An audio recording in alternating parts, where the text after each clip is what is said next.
you knew it, you only did it because people felt like you deserved it. Like you didn't deserve those. You know what I mean? But they did. Yeah. Right. But they did. Right. And that's the problem. Right.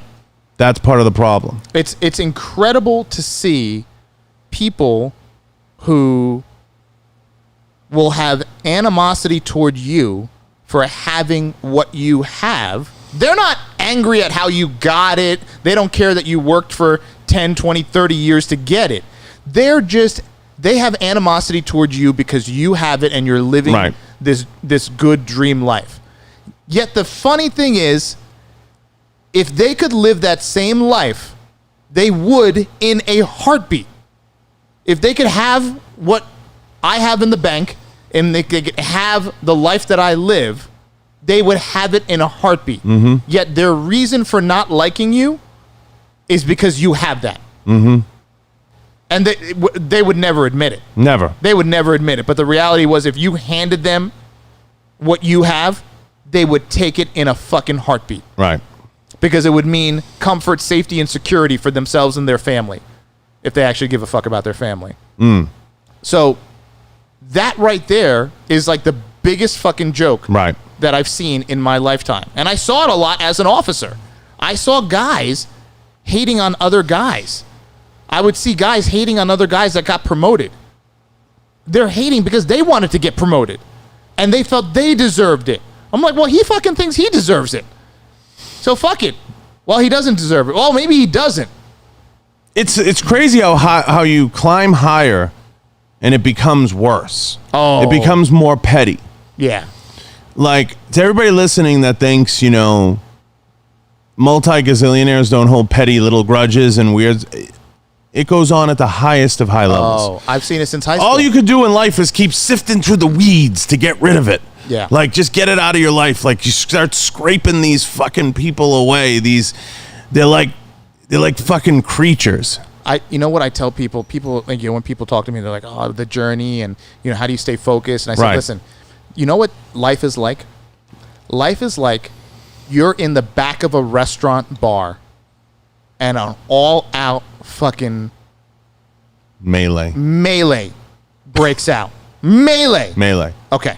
So your goal, let's say you're with your significant other, or let's say you're with your kid, because most people fucking don't care about their significant other. Let's say you're with their kid. Your goal, and there's only one exit, it's the front door. It's the front door, and your kid is little. Let's say your kid's little. Mm-hmm.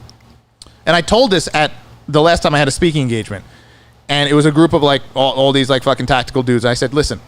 Tactical. I said, listen, you're at the back of the bar. Bar fight breaks out. Fucking everything. Bottles being broken. Chairs. Bodies. Tables. It's like fucking Jersey Housewives tables flipping. Everything that's going on. So I said, your mission is to get to the front door. Mm-hmm. You grab your little girl and you're on the move. And you're probably moving, holding on pretty tight. And I said, on the way to that front door, you're going to get some collateral damage. You might get hit by a chair. You might get hit by a flying bottle. You might get tripped. Someone might get thrown into you. But you're trying to exit. And your eye is on the door. And you're worried because you have your little daughter. I said, who here, if they got hit with a bottle, random from someone, someone threw a bottle from across the bar and hit you, who here would stop, leave their daughter, and go address the person from across the bar who threw that bottle? And not one person raised their hand. Why?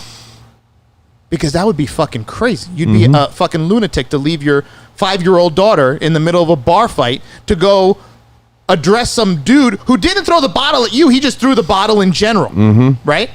Well, now, as you continue to go, you get hit with a chair. And maybe this time, it was someone who saw you trying to sneak out and was like, fuck this dude trying to sneak out of this. I'm going to hit him. Once again, you're not knocked out. You're still good. You can keep moving. The guy no longer has a chair, and he's just looking at you. Do you stop and leave your daughter and now address the guy and go to engage the guy? Or do you hold onto your daughter and keep moving?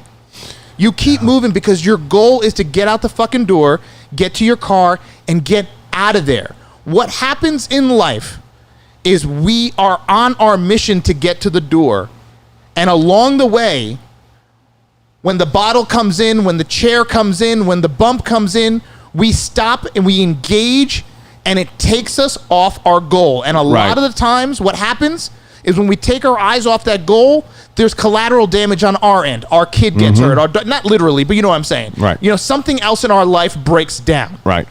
So I tell people, as you go through life, these assholes on social media, you know, poisonous friends that like just don't have the best intentions for you or not really your friend, poisonous family members, whoever it is, Cancer. They're coming in. They're going to hit you like those things. You need to be the bigger person and say, I am not going to engage with this. I'm not going to let this distract me. I'm going to save all my energy, not in fighting some dude who just threw something at me or bumped into me. All my energy is focused on getting to that door with my little one. That is it. And I know that if I take my energy away from this in any other way, not only am I going to get hurt, but she's going to get hurt. And it's funny, I stopped saying that, and every dude was looking at me like, holy fuck. And I'm like, so next time some shit happens in your life, that's some insignificant bullshit, someone throws a comment at you on social media, someone throws a dig at a family function, remember, front door, you're holding your 5-year-old daughter. And that's it. Don't be the dude who engages with that bullshit. Right. Well, I mean, you always have to be prepared for the bullets to fly in your direction, especially if you're first through the door or you're trying to accomplish something somebody else hasn't. See, here's what I try to tell people. Be careful if you try to go out and do something that somebody in your circle hasn't done, or they view it as maybe a step above them, because you'll see what they're really made of. Because you could pick up the phone and you could call me and you could say, well, it's a bad example. Call a friend in your circle and say, I want to make $1 million. There are people, most people in your circle, because you wouldn't let them in if they didn't, will say, that's fucking awesome. Yeah. But then when you do it, when you actually do it, you'll see the people change right before your eyes. I saw it. It literally happened to me. I saw it. Yeah, it literally happened to me. It literally happened to me. And you know what's funny? The funniest thing was when I reached a certain level, there were people who were in my circle that had more than me. And they distanced themselves because they were like, uh-oh. Not surprised. He's catching up. Fuck. And I was so because surprised. I dealt with it when I first got in the industry. A little before I had met you, there were people that the perception was, because I had, they didn't. Right. I took it from them. Right. Somehow. They deserved it more. Right. And it was unbelievable. You know, I saw it as a cop. I saw it in business. And when in business, you know, as a cop, it's like, I don't know, he got a nicer pickup truck and I can't afford that truck, so now he's a fucking asshole. That's really, on the police level, that's how it is. But in the business world I'm in now, where you're operating with like, you know, tens of millions of dollars, you're like, shouldn't that pettiness go away? And well, it doesn't. I mean, you see it at the political level. No, right? Yeah, you see it at the political level. Right. You know, you see these guys, they're literally brokers of the universe. That's what they are. Yep. I mean, senators, high-level people. Look at most of our elected officials. They're bickering about bullshit. I mean, think about this. Add up all the free airtime, okay, that gets spent worrying about Biden being fucked up. I know. You think we all don't know Biden's fucked up? Everyone knows he's fucked up. You think we don't know he's fucked up? He's not even He's there. fucked up. He's not even there. Okay? More time gets spent on Kamala Harris not going to the border. She doesn't want to go. She's a Fruit Loop. Get over it. It's unbelievable. And it's like, like the fact that you have to educate people on that. Well, she hasn't gone yet, and the flight hasn't taken off from LaGuardia and gone over. Nobody cares. Like, look, if you have to teach people every fucking thing, look, figure out who your friends are really quick. To everybody listening, figure it out fast. The faster you figure it out, the more successful you'll be. Promise you that.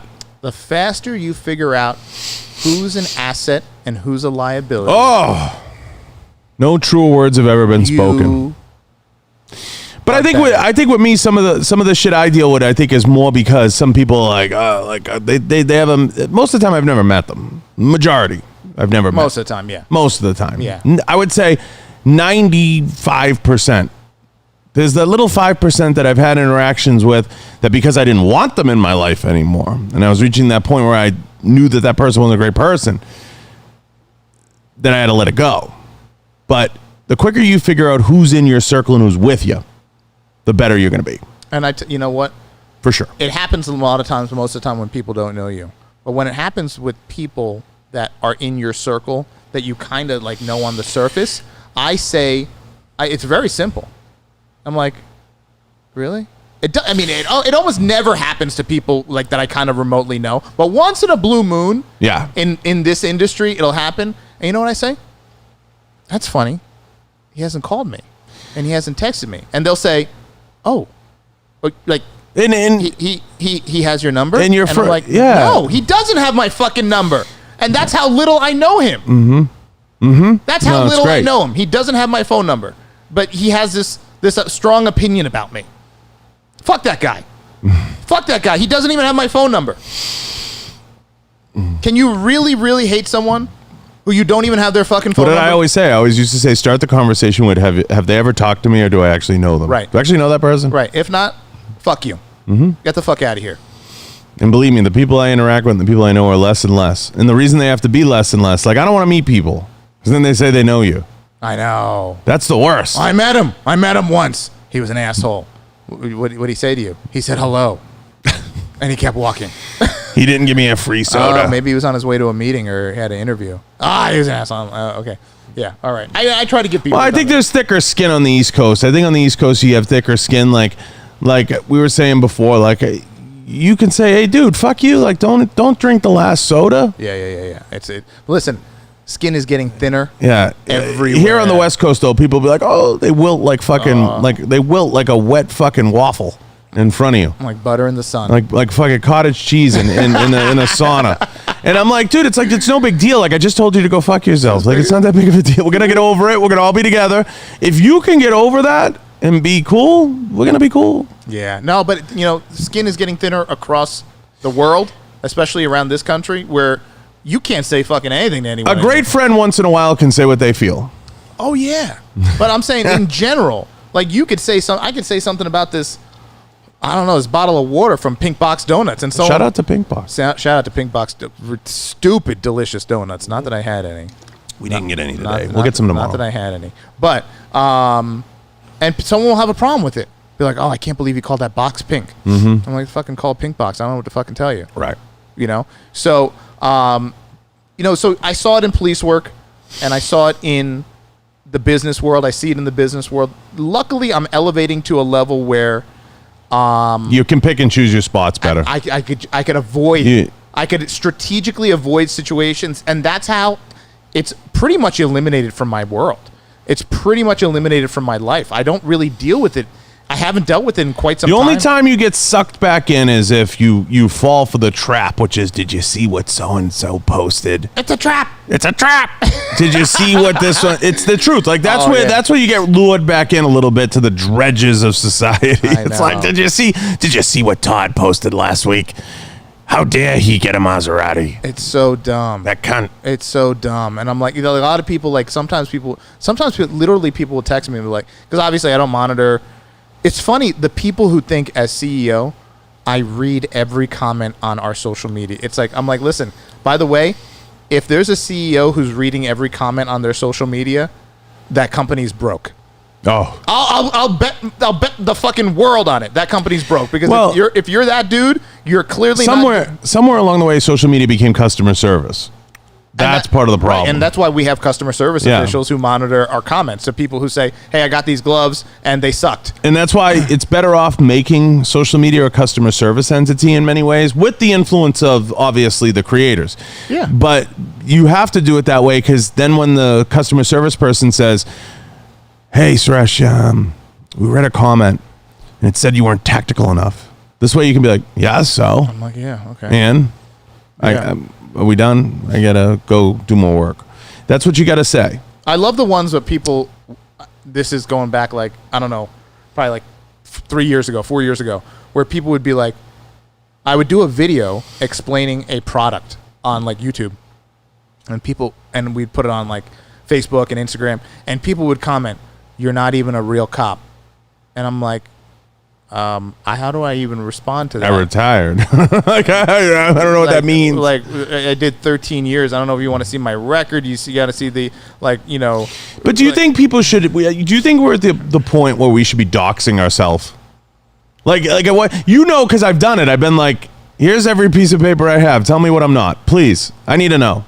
I don't have the time for that. And most top 1% people, you know what? Here's the thing. I call it a resume. Like, do you need my resume? If you are sitting there calling people out on social media, you are broke. I don't know anyone in the top 1% making millions of dollars a year, running multi-million-dollar companies, that is there putting out digs on social media about some other dude or some other company or some other. If that is the clear sign, and I'll say this with 100, if you're a fucking asshole that is sitting there trolling people on social media, putting out dicks, you're a fucking broke asshole, and you're a loser. You're a loser, and clearly you're broke. You're broke because anyone who has any worth about them knows that they can't be bothered with that. That's bottom 99% bullshit. They're broke. They're broke. They're bottom 99. So whenever I see that, I'm like, oh, this poor guy. He's broke. He's broke. He's struggling. He's insecure. And I just feel bad for him. I say a prayer for him, and then you don't even respond. You don't respond. Now we have the team that responds, and once in a blue moon, I'll get a message saying, hey, we got this comment. It seems directed like toward you on that video you did. Do you want to respond? Because it's like, hey, that plate carrier setup video you did, whatever. So I will engage there. But the team knows anyone who throws out something like fuck the police or anything, I'm like, yeah, fuck the police. Yeah, fuck them. Fuck the police. Yeah, they're all fucking crazy and they're all out to like kill black people. Yeah, whatever, bro. I just say tell them whatever they want to hear and just delete and block them. Just delete and block them because that's mental illness. If you're sitting around on social media at 3 p.m. saying fuck the police, all cops are bastards, go, good. You're broke, you're a loser. It's like an illness. It's a mental illness and it's rampant. We saw how rampant it is with COVID, bro. We saw how rampant mental illness is with COVID.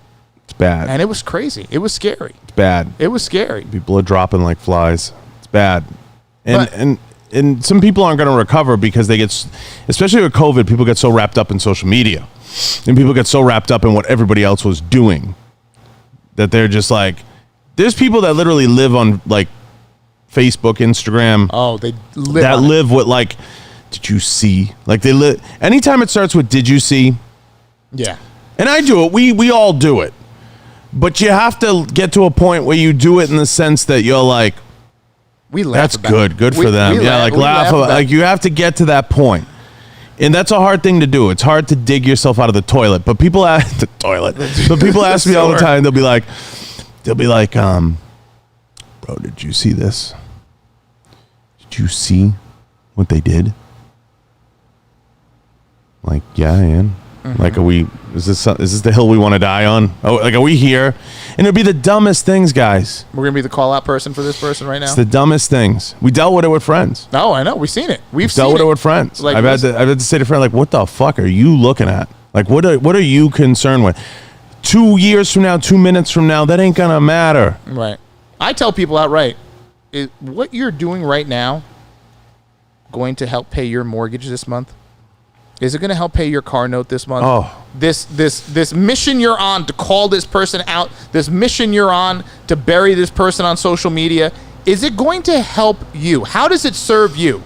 And when they respond and they say, it doesn't.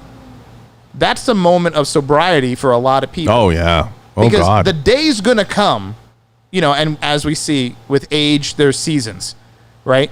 And the day will come when you're sitting there and you're realizing, holy shit, I am X years old. I'm fucking broke. I need to really buckle down and start earning, saving, and investing money because I'm in a really bad spot.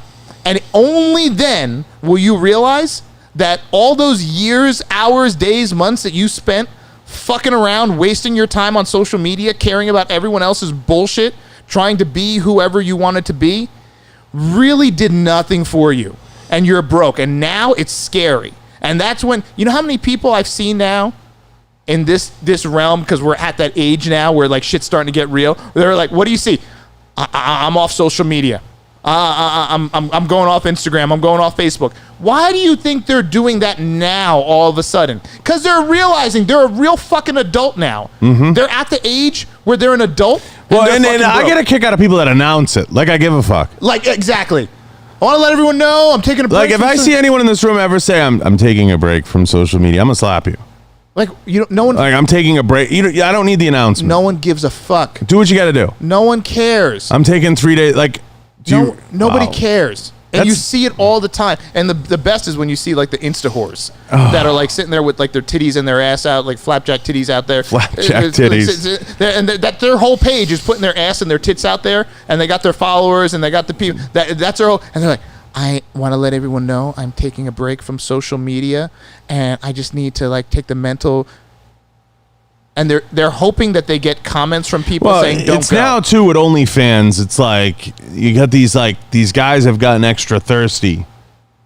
Some of them slide in my DM. The guys. The women. I get the guys in there. Oh, I know. It's weird. It's weird. Like someone told me like one time. I don't know if you ever heard about this, but someone DM'd me one time. Swear, I should have screenshot. I think I did screenshot it. I think you did. Someone said, "You were a cop." No, they said you're a cop, and this is going back years ago when I was fucking first on social media, and I was like, "Well, and you never know, like who's asking." And I said, "Who's asking?" Well, if you are a cop, I don't know if you know about this website, and I was like, "Oh, great!" And they sent a link. And I'm not fucking clicking on any link. It'd probably like fucking like wipe out my bank from China or Pakistan or like Nigeria, right? So I was like, I ain't fucking clicking on that link. And I was like, what the fuck is that? And they're like, oh, it's a website where you could sell your underwear because you're a cop. It's like a website where cops and firefighters can sell their underwear for hundreds of dollars.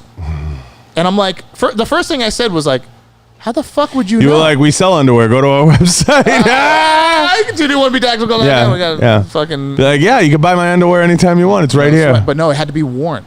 It had to be worn. Bro, how fucking crazy is that? There's a website for you. You can't watch them. I heard a crazy story, and you know this is a true story, about a certain person in the fitness industry that wiped his dog's ass with a shirt and then mailed it to someone. I know that to be true. Oh, God. I know that to be the case. There's some weird people out there. Yeah, there's weird people. What's weirder is the person that bought it, by the way. Not necessarily the person that wiped his dog's ass with it, but that's another story. Yeah. I don't know. I'm like, man, would I want to sell my worn, unwashed underwear for $400 on a website? And then I'm like, wait, who the fuck is buying that? What are they going to do with it? I think that's why I kind of love the OnlyFans stuff coming in. And I've told even like women on this show, I'm like, you should like, because they get asked, women get it the worst. They get asked all the time for like, send me your bra or something. Like, you want old bras or something. Like, I don't know what you're doing with them fucking things. You're definitely not getting laid if you're asking for old bras, because what woman, I'll ask every guy in this room, what woman is walking into a house and she finds that one day and she's not going to think you're fucking, like some whacked out version of a serial killer. Oh my There's God. OnlyFans sites, right? So some of these chicks that are on OnlyFans, Right. they'll wear this clothing, right? And then they'll put sell the it. clothing up for I love on that. eBay. I think they should. They'll push the link out like, hey, I wore this in this video. Has Here my it is on cosplay eBay. uniform. I wore it. Unwashed. It's so fucking weird, smells. bro. Like it goes to show you how crazy this world is. There's some weird shit. This is the crazy world we live in. There's some weird This shit is out what there. this we're talking about. And these are the same people who are out there like screaming about like judging. oppression. And then people wonder why you throw the word around. I'm not going to let you judge me. Yeah. I'm like, Because come I don't on. know what you go home and fucking jerk off with a handful of thumbtacks. I'm not having you judge me. You're buying used socks and doing all kinds of shit, making weird like Miracle Whip sandwiches. You're doing some weird shit. This is the crazy world we live in. It's gotten to a point where I've said it before. The gun industry is doomed, number one. I've said before, society might be doomed, too. The Russians and Koreans are getting more nukes. It's like we just may be at the point where we're unsalvageable because I have no hope. If people can look me in the eye and say Joe Biden is okay and we're okay. Whether or not, listen, we're doomed. Whether or not you are a Republican or a Democrat, I don't care who you are. I remove myself from it and I say, if you can't look at that man and honestly say there's something wrong, he's not well, there's some sort of cognitive decline. If you can't say that, and if you say no, he's fine, there's nothing wrong with him. No, you're simply saying that because you voted a certain way, or something's wrong with you. That ain't happening. I have more respect for my friends that are Democrats who look me dead in the eye and they're like, I'd rather Democrats say, yeah, I think he's definitely lost the step, but our guy won. Our guy won. That's what I would say. I have friends who've said it right to my. Yeah. They're like, hey, listen, our guy won. They're like, listen, he's old. He might be having a little bit of cases of dementias or whatever. But guess what? It's when people try to fight it. Exactly. That's when I'm like, I have more respect for the people who just own it. And they say, yeah, listen, I know, but hey, guess what? He's our president. He won, and you got to deal with it for 4 years. And I'm like, amen. Good for you. The people who try to go into the whole fucking diatribe about, no, he's this or that. He has a stuttering problem. It's this, that. It was windy that day. All this shit. And I'm like, wait a second. Come on. Now you're sounding crazy. You sound nuts. Now you sound nuts. And it's not okay. And to me, in my mind, I'm like, this is not okay. But we're in that world now where people obviously put emotions over facts. Oh. And to me, that was the epitome of what I had to deal with. If your feelings are hurt, it matters now. Right. That's the truest statement you're ever going to hear. Yeah. On this podcast. And I'm not saying that they shouldn't. To everybody out there that's boo-hoo. I'm not saying that they shouldn't. But should you care?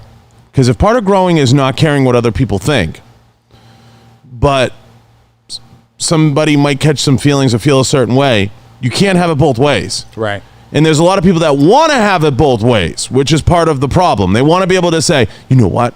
I'm hard. I don't give a fuck. Did you hear what he called me? Right. It's like, right. Either you're hard and you don't give a fuck and you're going to walk the line. We've met guys like that. They're doing their thing. They're going to tell you, Casey at that table would have told us 5 times over he's living the life he wants to live, regardless if I said, run outside and blow yourself up. Yeah. It doesn't matter. I don't give a fuck. And we saw it with the whole Gwen Berry flag thing. I couldn't believe. Here's a African-American woman who's been given every opportunity on the planet to succeed. Scholarships. Coaches, everything. You name it. The Olympics. You name it. And she made it to the Olympics crying about oppression and and she has the balls to not look at the flag during the national anthem because all this shit. And then at the same time wants to go represent I the think country. she 100% should be banned from the Olympics. And just FYI, I believe, what is it, in China, you can't. It's not desecrate the flag, but you can't disrespect it. China wishes a motherfucker would. Because they'll just throw you in jail. So they'll throw you in jail. It's just what will they might kill you. I don't know. They might kill you. But yeah, can we confirm that in China you can't desecrate the flag or something? Whatever that is. Can we search that? I got my team. They still do the firing squad too. Wow. In China? Pretty sure. I thought I heard they still do We should do a firing squad here, but it should be potato guns. I think it's some states still do the firing squad. You could just use kickballs and people will get their feelings hurt. Potato guns. You should be like, this is how we deal with it. Yeah, it's funny to me, that situation, because she's in an irrelevant sport. It's the standard method of execution in China. It's firing squad. Firing squad. Oh, wow. But they've also adopted lethal injection. People don't know. When you do it in that voice, it's unsettling. People don't know. Unsettling. But it says clearly the firing squad can still be administered. Wow. It's fucking amazing. They have, and listen. That's why crime is so low there. That's why crime is no crime. There's no crime. You don't even steal a loaf of bread. You just starve and die. Yep, that's it. You just starve and die. But it's an obsession, with people have this obsession with wanting, the grass is greener. Oh, we got to be more like China. We got to be more like Europe. We got to be more like this. You know, Obama was going to Europeanize us, and Biden's going to sell us out to China. You know, why don't we just be who we are? No, the epitome of let's just worry about our own shit. Now, I think there is a degree of reason that goes beyond worrying about your own shit. Now, I don't know if I told you. I may have told you. A friend of mine's very good friend and partner, their son was a junior last week, University of Chicago. It's a horrible story. Like real close to home. This is a dude that, you know, we go on the football trips with and everything like that. Son, junior in Chicago, doing a summer internship. Was on the CTA, was on the train, for those people who don't know, and a stray bullet from some fucking gangbanger Rando. shooting, completely random, went through the train window, hit him in the neck. It became a quadriplegic. So that happened, I think, July 4th weekend. It was like one of the deadliest weekends in Chicago history. It was like 92 shootings and I don't know how people dead. A 5-month-old and a 6-month-old black baby got shot. No one gives a fuck. And so anyway, he was a white kid and college kid. I think he was 20 or 21. And he ended up dying a few days later. How does he, when that happens, like when it's a stray, see, I've never gotten into this. You might know, you might not know. Who pays him? What do you mean? How does he get anything? I mean, you can try to go after the city of Chicago. Yeah, you're not going to get anything. It's a complete fucking shit show, that whole city. And that mayor should be, I think, criminally charged for negligence. But that's just my point. I mean, I don't know. I mean, no one gets, you know, at that level, no one gets charged. No one's going to jail. I mean, you can have a police chief make someone. It's like when people say clean bathrooms and nothing happens to him. It's like when people say the Trump organization's going down. We have the third accountant down. They're not. No. Stop. Call it Chirac for nothing. Yeah. I mean, Chicago's just a fucking straight war zone. But how does he? Who even covers the insurance on that? I mean, I guess his medical insurance covered his few days in the hospital. I'm sure. I don't know. I'm guessing. And then, you know, if I lived in Chicago, I would need like a tank, I think. I just don't know who continues to live there. A lot of people won't visit now either. Oh, I mean, no kidding. I mean, once you have 100 shootings in a weekend and like fucking, it's there in like Portland that it's like out of control. It's out of control in a lot of places. But like, you know, you talk to the politicians and they're like, nothing's wrong. Oh, that's because they have to. What the politicians have determined is all the politicians have, to this recording, to myself, this is a clip. To all the politicians out there right now, they've become like Shaggy. It wasn't me. It wasn't me. It didn't happen. It wasn't me. That was like... They've literally become like Shaggy. Literally, last week, the White House press secretary literally saying Republicans defunded the police. As if everyone was fucking retarded and hasn't seen... Yeah, but people are retarded. That over the last year... Every Democratic city defunded the police. But there are people that will believe that. Like, that's a clip. Right. And there are people that will absolutely believe, oh, it was a Republican. Mm-hmm. This whole crime wave that's going across the country right now, murder up 800% in some cities, and they're now saying, no, this is the Republicans' fault. They defunded the police. And they seriously think no one's going to take a minute to sit back and say, I even have friends that are Democrats. They're like, man, these fucking people are crazy. They really trying to blame this on the Republicans? Wow. Clearly, it was a Democratic. I've said it on this show many times. The big flaw in the philosophy, and you've heard me say it, of the Democratic Party is they want to seize everything, but they want to defund the people that would seize it. Right. They want to, and I think the next big shoe to drop is teachers. I really believe that because I think it's already happening. Yeah, it's already happening. And if you're a teacher and you listen to this or you know teachers, listen to me. Voting Democratic is not the way to go. It doesn't. And I'm going to tell you why. Not because there's been some Democrats I liked through the years. Not because I'm a hard R or soft D or whatever. I see the teaching thing, more and more of these students getting pulled out of schools and getting taught at home. If that catches on and parents start doing that because now people are working home more, people are doing you're in trouble. You don't have job security anymore. It used to be you had huge job security. because kids kept coming. You always had a class to teach. Now I have friends that are like, we homeschool our kids. Everybody's homeschooling. And one teacher can teach 500 students. So 1,000. And what blows my mind with the critical race theory people and the people that want to teach certain things and all that, I don't understand why they can't realize there are people that don't want this. Okay? There are people that do not want this. You know, when I was in school, if there was a sex ed day, if that ever came up, teachers gave you like a week's notice. Like if your kid doesn't want to come to school or something. You remember that? Like there was stuff like that. Yeah, right. Like we're going to do this. Your kid's welcome to stay home. And I get it. Sure. And that was the school would do that out of respect because they say if you want to teach your kids that, you teach them at home. That's on you. We get it. Yeah. Give yourself some volume. They did that with sex ed back in the day. Yeah, that's what I was just saying. Yeah. They're like, yeah, we're teaching this on these days. If you don't want your child to be a part of it, sign this thing. Yeah. And they'll go to a different classroom for the time being. Yeah, that's it. Yep. Simple. So I don't understand why they're not getting that. It's almost like when the person comes up to the podium and we watch these fucking clips that Charlie Kirk puts up or whoever, and they're like, look at this person. They're a real patriot. And they're like, you know, I don't want my kid to learn this, blah, blah, blah, blah, blah. We're going to stage a walkout. The whole school board is usually like, huh?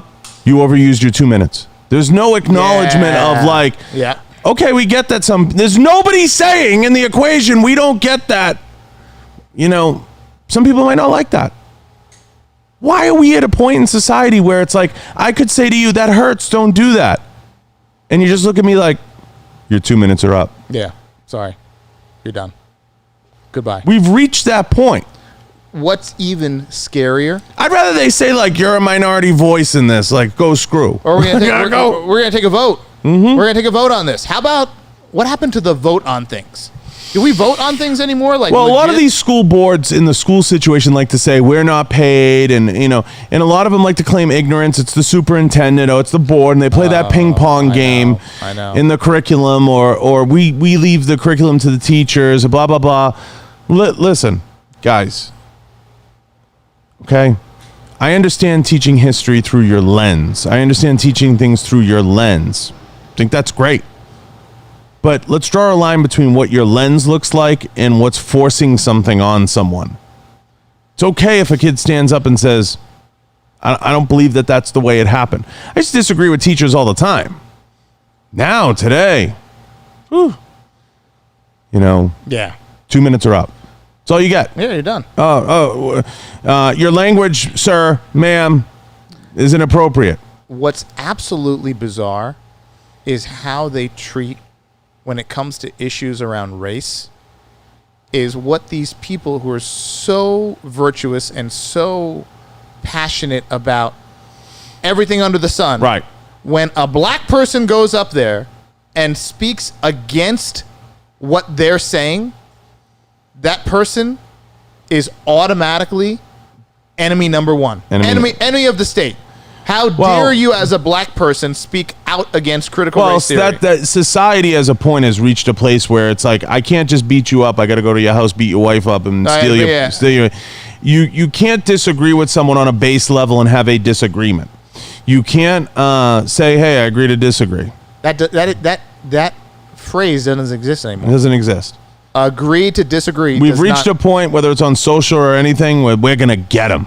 Yeah. And we're going to destroy him.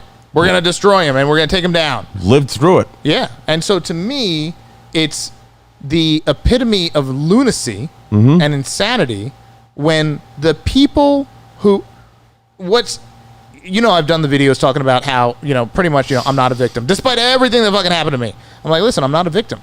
I'm not a victim. Yes, I'll never forget. My attorney sent me that in an email one time about something that was like really fucking bad, like something really fucked up had happened, and he sent me an email, and like the first sentence was, "Listen, you're not a victim, bro. I almost lost my fucking mind. I almost lost my mind." But then I took a minute. I sat back and I realized, one, like I'm so blessed to have so many things I have and like to live the life I live, but the reality is, when I talk about how, despite being the color of the skin, having the color of skin I have, and the shit that's happened to me throughout my life, I am not using that as an excuse or a crutch to become a fucking loser or an accelerant and just roll over. I am going to just put my head down, fucking keep working, keep grinding, and show everyone that look, this is the life I'm living, and you could be successful. And when I say that, the people who are screaming from the top of the mountains, and there's not many of them, about racism and oppression and all that, when they hear someone like me say that, the only response I get is Uncle Tom, Coon, Uncle Tom, sellout, bootlicker. All this negative shit starts coming out of their mouth. They don't ever say. I hear bootlicker a lot. I haven't heard Coon in a minute. Coon. I've gotten Coon and Uncle Tom a lot. Yeah. A lot. And I'm like, wait a second. I literally, I had, when I was speaking at an event, and of course, it's always like some middle-aged white lady. It's always some middle-aged white lady.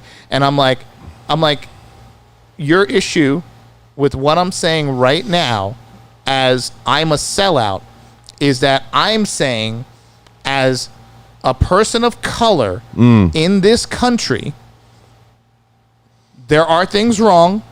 There are things that need to be changed. There is racism. There are things that are not fair. Right. I'm not denying any of that. If I was denying that, I'd be crazy. But I'm saying those things exist. However, you can overcome those things, fight through those things, and keep going. The bar scene with the stools and the fucking bottles. You can overcome and you can get through that and still make it out of that bar and still make it up that mountain. You can still make it. And I said, so the fact that I'm saying that what you're saying is true, those things exist. However, they are not a reason to stop and not be successful. And now I'm the bad guy for saying that. And it's okay to be Asian, Black, Italian, Jewish, and say those things don't apply in my world. I didn't have those problems. That's a forgotten art too. Okay, some people didn't grow up maybe that way, and good or bad, it's okay if you grew up and you didn't the way I grew up. I didn't want for a lot of things. Yeah. We weren't rich, but we didn't know we weren't. We had what we needed, and I grew up with people calling me, Guinea, greaseball. Greaseball was the best one. That was my favorite. I got that a lot from friends, people. You deal with it. It's not, like you said, it's not something you can't fight through. Okay? I didn't have fucking cigarettes turned off on me. Yeah. I didn't have fucking, you know what I mean? So there's certain things like I could say, like, I can't relate to that. I'm sorry, but I can't relate to that. Didn't deal with it. I didn't deal with that. But now, if you have one fucking ounce of stake in something, you're all about it. Yeah. Like if I sat here like what's her face, the senator from Massachusetts, I should know her name, whatever her name is. She just ran for president. She's crazy. She's like, I'm 1/4, 1/9, 1/18 Cherokee. Turns out she's like 0.009. Oh, I know. Right? Yeah. But like, why would you float that out there unless you felt you could gain? Exactly. You could gain. Exactly. Like, what the fuck are we talking about and here? She did gain. The problem is she sucks. And what happens with people like that suck, I don't know how people vote for them. It's crazy. It's like, I literally call friends in Massachusetts. I'm like, who votes for this woman? It has to be some degree of and I hate to say this. I need her name, whatever. I keep forgetting. Elizabeth Warren. Sorry. Yeah, Elizabeth Warren. But I'm like, who's voting for that person? She literally lied on multiple applications that she was American. I could understand like the Kennedys. They were charismatic. There was thing, but like, who is really lining up in the polls and saying, I'm going to cast my vote for Elizabeth Warren? Because she just seems like a good person. You know what that is? That is voting the way we've always voted. Lack that of candidates. We have to vote because that's the way we always voted. That's the way my parents voted, whatever. Now, the greatest lie ever told. Got to vote for Democrats. They're for the union. The greatest lie ever told is that Democrats will take care of the black people. Oh, fuck me. That is the greatest lie ever told in this country. And that is literally the Da Vinci Code. When I tell, it's like some Illuminati shit, right? So here, let me ask you something. It's like everybody falls to the Jedi mind trick. Bro, let me ask you something. This is fucking real. This is real shit. If you truly hated black people, and it's modern day, so you couldn't do like the bad shit, like that, like some of the bad shit that happened back in the day, you truly fucking hated black people, and like everyone knows that the KKK, Democratic, it was all Democrats, right? Sometimes I love saying that to certain white people, and they're like, well, that was back in the day. I'm like, are you telling me like the political parties have completely changed? Are you are you trying to lie to me and say that right to my face? So anyway, KKK was Democratic Party. Okay, so, and of course, the party that supported slavery, obviously, was the Democrats, right? And a lot of people forget about all the different people of all races, white, black, fucking everything, that fought to free the slaves. And quite a few white people fucking lost their lives, brother against brother, fighting to free the slaves. Anyway, different story. Greatest lie ever told. Think about this for a second. If you truly, in modern day era, did not like black people and wanted to see them die, but you couldn't just fucking go out to like a tree and hang them or fucking drag them behind your car, which I have a fucking great photo. My God. I have a great photo from my police department of a photo of two black guys being dragged behind a car with like badge numbers on it. And it's literally like in my town, it says Wall Township Police Car. I'll show you the picture. Actually, we'll put it on the show notes. It's fucking amazing. So, and for people are like, was your department that bad? I'm like, there was a picture of like fucking two hooded people driving a car with my department's name, Wall Township Police, on the side of it. And then there's a picture of like two black guys being dragged behind a car with nooses around their neck. So that's the department I worked at. And, classy. And we'll throw those photos up in the show notes. I lost my train of thought for a second. But so to go back to the greatest fucking Illuminati shit, you really don't like black people. You can't do that shit anymore, right? So what do you do? What do you do? If you can't kill them, you have to set up a system where they'll just kill themselves. Because that's the only way you can get it done. And to eliminate that population, if you can't do it as like a racist, crazy, whatever person that doesn't like people of color, you got to set up the situation where they kill themselves. Right. Look at Chicago. Look at Detroit. Right? Look at all these places. And they are literally killing themselves at the rate of dozens a weekend. Right? Look at who started Planned Parenthood. Right? Look at Planned Parenthood. So you look at all these things and you say to yourself, could this be the greatest trick? Like, the fucking, from the movie Usual Suspect, the greatest trick the devil ever pulled was making people believe he didn't exist. Well, there's some people who believe the greatest trick the Democrats ever pulled was making black people believe that they were the party for the, people of color. But the reality is when you take a step back, take emotion out of it, and you look at everything from what they're doing in these cities to defund the police and everything, that defund the police has led to more black death in the last year than any news outlet will ever tell you about. Why is that? Now, if you were a really evil fucking person and you said, I really don't like people of color, and I really... We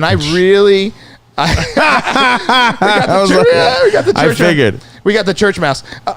So you say to yourself, well, wouldn't that be a fucking brilliant idea? Let them kill themselves. Let's set up a system where they are weak, they're destitute, they're reliant on the government. We'll just kind of throw little breadcrumbs at them once in a while. We'll let crime spike. We'll let them have abortions out the ass, and we'll let them murder each other in the streets at alarming rates. And that's our method. It's faster. It's faster. It's faster. And we won't look bad because we're not the ones dragging them behind cars or lynching them from trees or anything like that. It's funny how everyone talks about the police are the greatest threat to the black community. And when you go to Philly. Do you think some of the Democrats don't believe the shit they spit? No. Like, you think AOC believes the shit she says? Yes, because she's retarded. She's mentally retarded. And I know, like, people are like, oh, come on. No. You can't use that word. She's mentally retarded. That's a fucking condition, right? Yeah. You know, my mother worked in a psychiatric hospital. It's a fucking condition. Mental retardation, right? It's a condition. She's mentally retarded. So you can't sit here and tell me that what is happening in these cities is happening because the people running those cities now, the only thing... The funniest part about them, they call themselves like the squad. I'm the squad. Like that whole group, like we're the squad. The funny part about them is like, there's no... That whole crew, like, I have to believe they don't go home and actually believe the shit they say. They can't. But look at what they do. Look at Pelosi with the fucking lockdown, and then she's going and getting her hair fucking done. In the fucking salon that was shut down by her. She's going to... Fucking Gavin Newsom. You know, take your mask off only between bites and sips. And he's in a fucking restaurant with 14 other people inside. He lies about it. He lies and says we were outside. Then the photo comes out they were inside. He's like, okay, I'm sorry, people. I'm sorry. Guess what? He's going to run again. He's going to run again and win. He lied to everyone who fucking voted for him, and they're fucking still going to vote him in. It wasn't me. Wasn't me. Shaggy. Well, there's a photo of you, Governor Newsom. You literally 2 days ago said, wear 2 masks and only take it off in between bites and sips.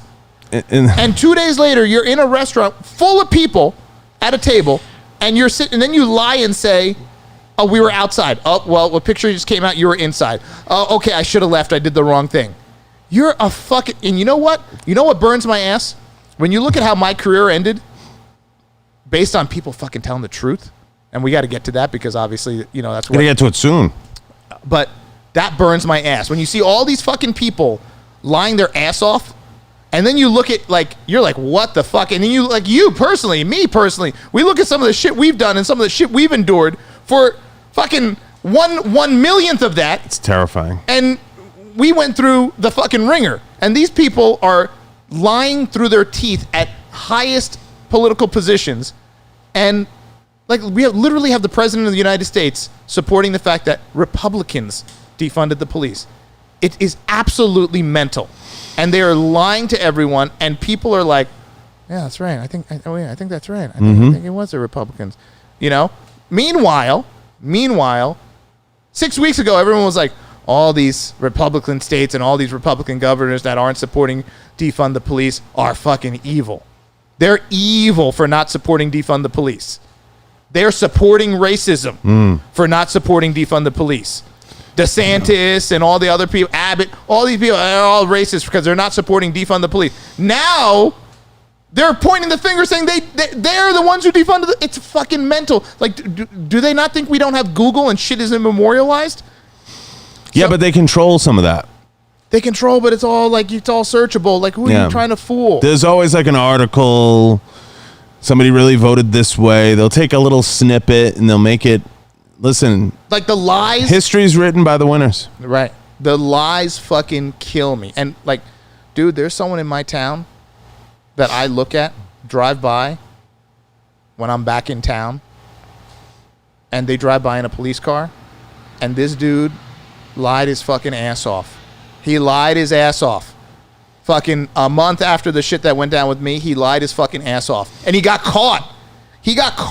I guess so. Like, I guess we got to give context, right? We got to give context to the situation. A lot of people, you know, obviously want to know. I guess this is the fucking part of the podcast that everyone's been waiting for. Right. So let's get into it. So I mean, I know you had some questions about my career and how it ended, but like, I don't know if you had something specific about how you wanted me to go into it. Tell me it through your eyes. You know, I was a cop, 13 years. I was on track to go to med school and, you know, do what my mother wanted, you know, become the doctor, you know, do the family thing. And, you know, after 9/11 happened, I wanted to join the military, wanted to join the Navy, wanted to become a fucking Navy SEAL. My buddy became a SEAL, so I was like, that's what I want to do. My mom fucking squashed that in like 3 seconds.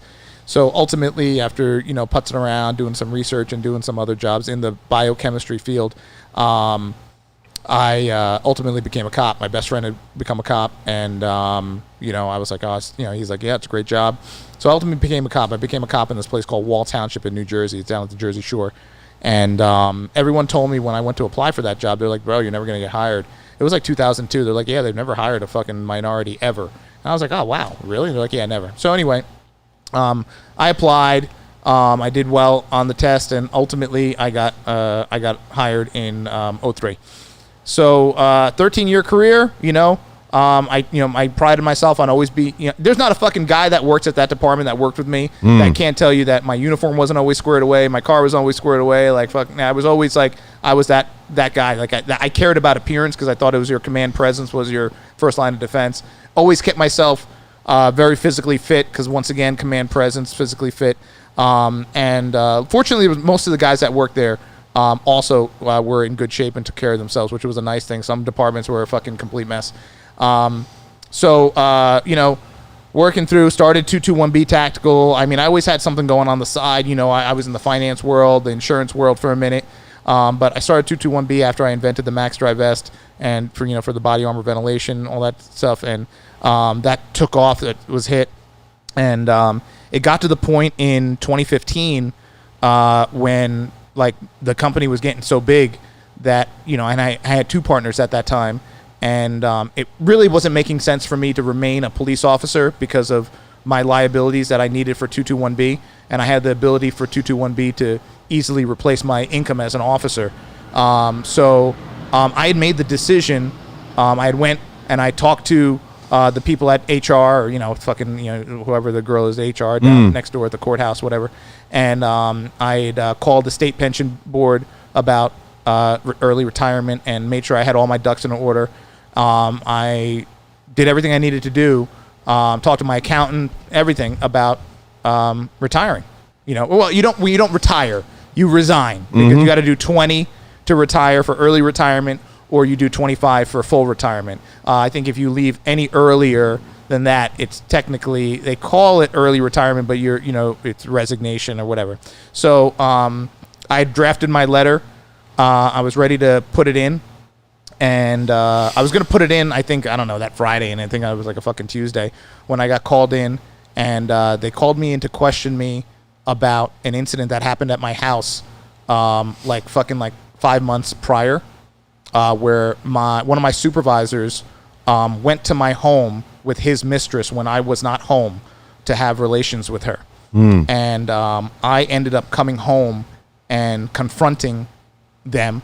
I had contractors at my house working at my house. So he did this, and he was fucking drunk and high or what. I don't know what the hell he was, and I don't know what the hell was going on.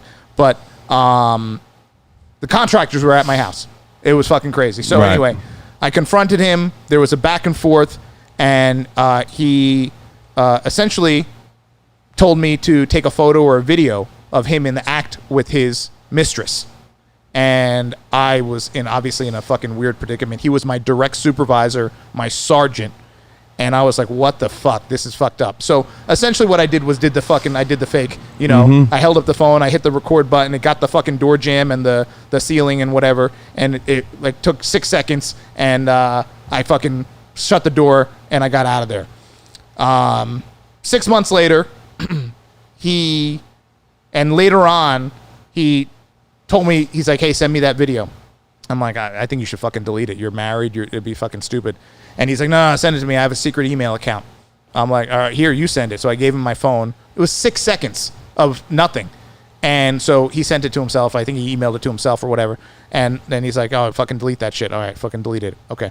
So I deleted it, and it was done. 6 months later, I think it was like 6 months later, they called me in one day, cold off the... Now, mind you, a couple of months after that, he gets suspended because he got into some domestic violence shit with his wife, and he did some shit on duty as like a sergeant that I don't know what went down. Anyway, he was suspended, and everyone knew he was on the cusp of getting fired. And he was kind of like persona non grata anyway, but he was on the outs. So anyway, they call me in cold, and they're like, hey, we got to ask you about something. I'm like, yeah, what's up? They're like, this dude, my sergeant, his wife, posted on Facebook that he's a scumbag, he cheats on me, he's sleeping with some fucking whore and whatever, and I banged her or whatever at my coworker's house, and I took a video of it. She was posting as him. So she went onto his account and put And this did it as long him. post. I did it as like he's like, I'm a fucking scumbag. I'm a loser. I cheat on my wife. I do all this. I bang whores at my coworker Suresh's house and have him videotape Right. it. Whatever.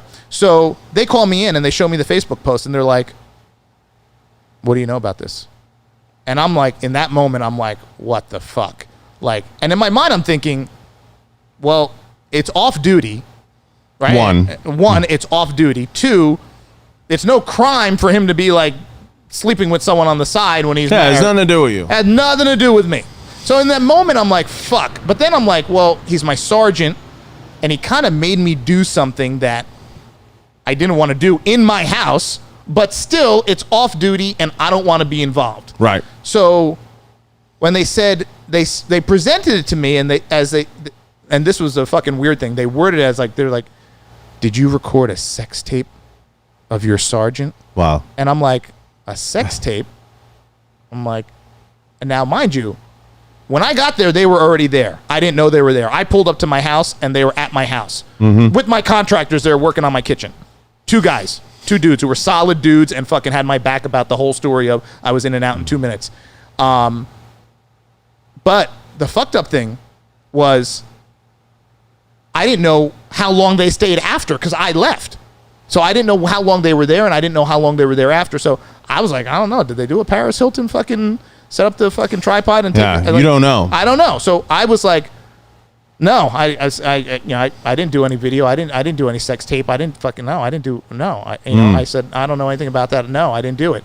So in my mind, I knew I had taken that 6-second video, but in my mind, I'm like, that was no sex tape. That was a fucking video of the door jam. Like the first Right. thing, and the other thing was, I'm like, you know what? This guy's already fired. He's already pretty much out the door, and now you're asking about what he's doing off duty, whatever. So they were like, okay, fine. So they're like, hey, just type up a quick memo about what happened that day. I was like, yeah, we got off midnight shift. He pretty much ordered everyone to go to the bar. You're thinking they're going for him at that point. I'm thinking they're going for him. Yeah. I'm thinking they're going for him, and I'm thinking they don't need this. No. The guy cheating on his wife off duty. That was icing for him. I was like, they don't need the icing, and I'm not gonna try to be the one to like bury this guy. Listen, if they were asking me about him like fucking dealing drugs or touching babies or something, I would fucking 100% be like, bro, this guy needs to go down. But it was something completely not that, right? So I walk out, I type up my memo, I give it to him, I go out in the parking lot, I talk to one of my buddies, and he's essentially like, dude, fucking don't worry about that dude. He's already fucking done. His career's over. Yeah. Just fucking go in and tell him what they want to hear. So 30 minutes later, I go back in, I knock on my lieutenant's door, and this is a lieutenant that like kind of first like introduced me to jiu-jitsu. He's a black belt now, complete fucking scumbag. And I go knock on his door, and I'm like, hey, listen, can I talk to you real quick? And he's like, yeah, what's up? So we sit back down in the conference room. I'm like, listen, like what happened that day?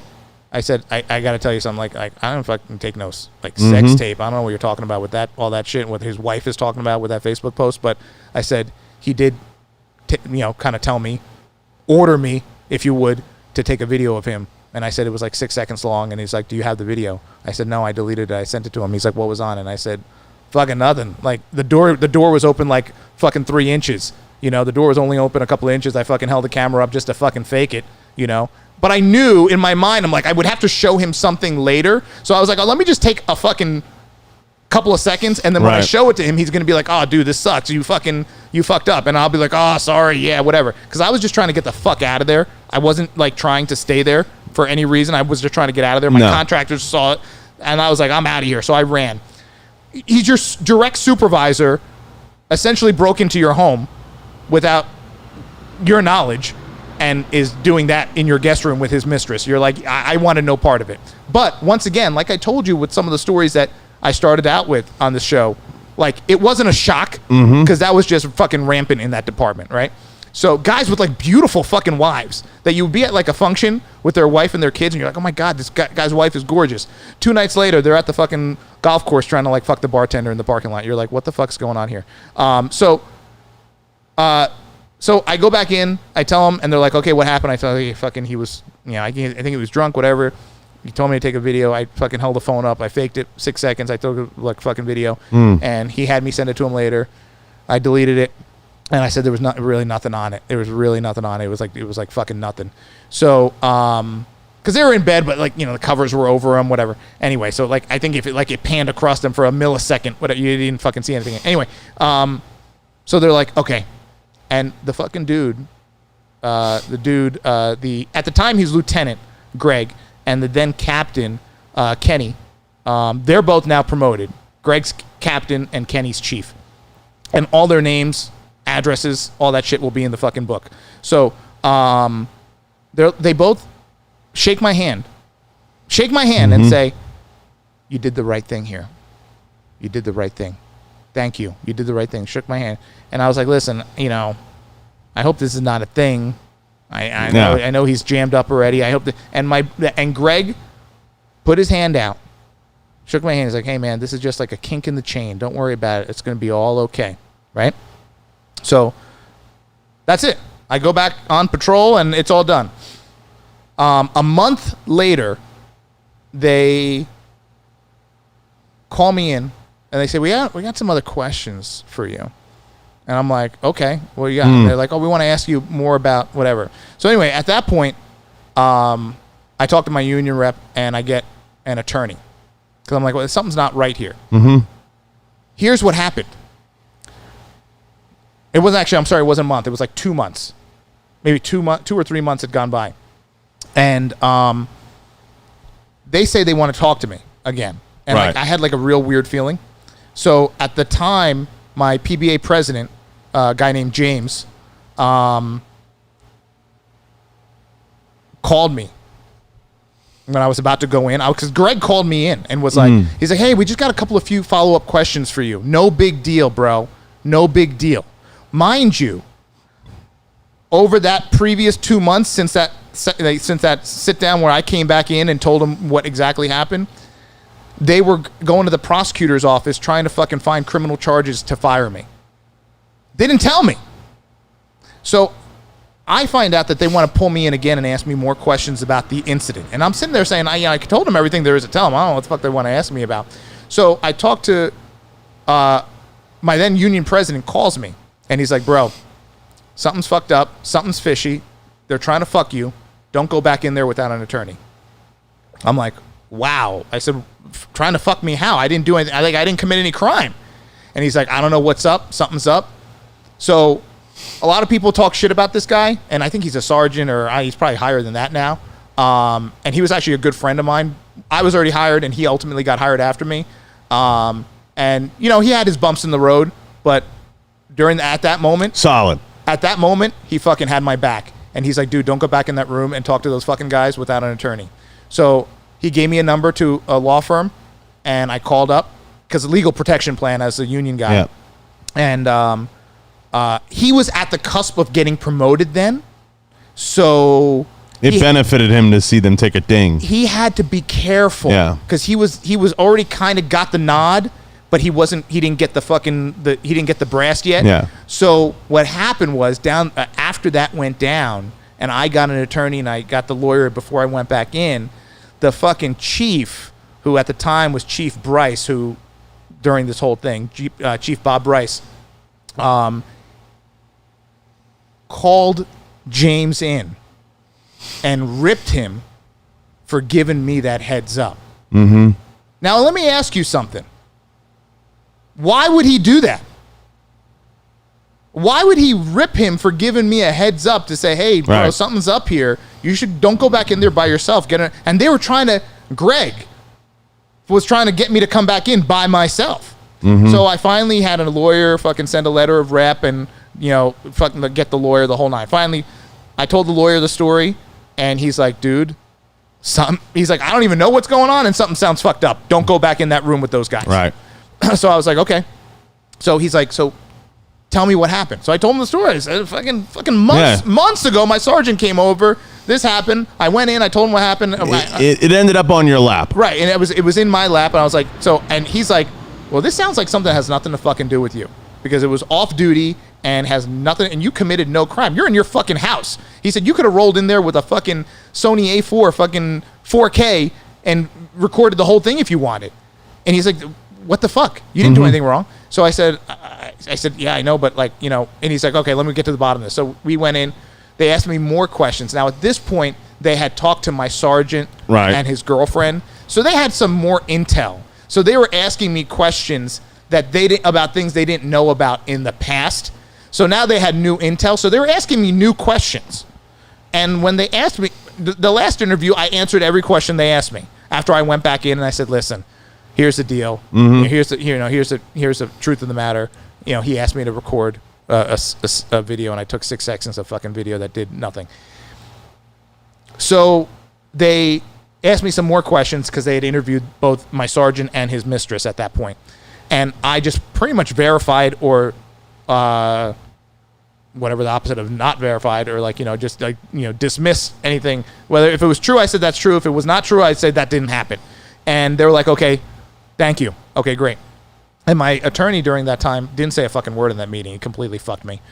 So a month later, I'm on patrol, and they hand me a fucking notice saying you're getting 6 months off. And mind you, the 2 dudes who hand me this letter of that I'm getting 6 months off, and I was like, what's this for? They're like, untruthfulness. Wow. And I said, untruthfulness. And I said, I told you the truth about everything. And they're like, yeah, but when you first came in, you told us you didn't know anything about no sex tape or no video. And then you came back in and said, well, I took a 6-second video. All it was fucking nothing. You came back in. I said, yeah, I came back in. I told you the truth of what happened. I didn't fucking need to do that. Yeah. You're just trying to bury this guy. So anyway, by this time, he's already fired. The guy got fired for his off-duty domestic shit. So I have 2 dudes looking at me, handing me a thing saying I'm going to get 6 months off for untruthfulness. Mind you, the one dude fucking fabricated reports. The other dude, I can't even say on air some of the shit he did. And I'm like, you 2 motherfuckers are handing me a fucking 6 months off? Mind you. Now, I'm going into year 13. Or I'm like, I just started year 13. Or I just started year 12. Bro. You know me, bro. I fucking kept my nose clean, but I saw everything. And now for 12 years, when I got hired there, bro, it was a fucking Wild West. It was fucking the craziest shit you could ever imagine was going down. And now here I am, 12 years later. There was a dude there who beat up his neighbor for working on his motorcycle too late at night and got charged with aggravated assault. The dude got like 2 minutes off of work.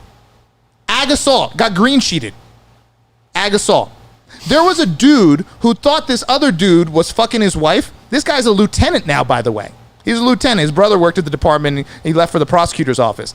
This dude rolled up on some dude in the street, beat this guy's ass in the street because he thought that dude was fucking his wife. But the reality was it was the other neighbor who was standing there watching these 2 fighting that was fucking that guy's wife. That's fucking crazy. And nothing happened. They shipped him off to fucking go, like, you know, help people in Katrina. It was crazy. A dude left his gun in the toilet and essentially lost his gun for a few days. Nothing. Got promoted. A fucking sergeant. A sergeant who is fucking the most racist dude in the world, literally in front of me, told me that black people aren't smart or just not intelligent. Literally, guess what they did to him? They put him in charge of training for the police department, and he got promoted. It was like the fucking Wild West. So mind you, all these things have happened. There was a girl. This girl got hired, right? She was one of the first girls that we hired. And there was a girl, but she was a fucking mess, and she lied about her fucking in her interview and everything, and she ended up leaving to go to the prosecutor, and she was sleeping with one of the co-workers. It was a mess. Anyway, and that's all in the book. But this other girl got hired. She had a drinking problem.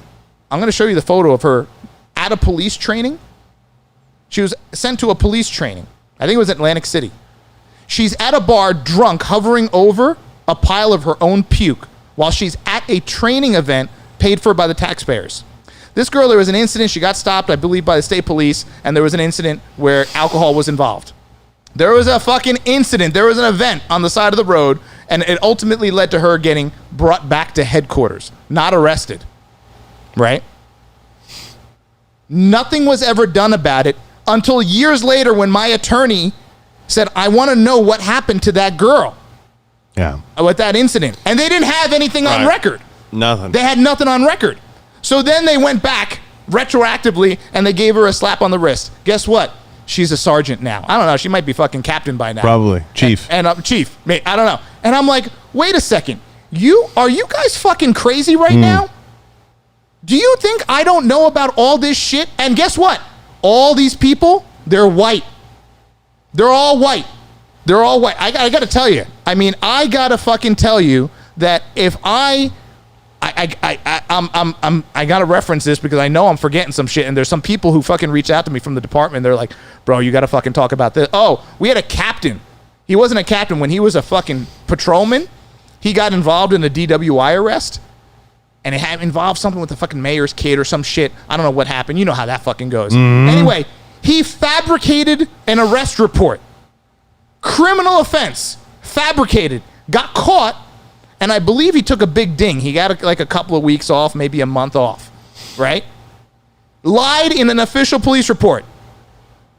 Kept his job and ultimately got promoted to captain. Jerry. Fucking Uncle Jerry. And I'm saying to myself, wait a second. What the fuck is going on here? What the fuck? We had another guy. He was a patrolman. He beat a dude up at a township event at the firehouse. He ended up being a canine officer, and he retired as sergeant.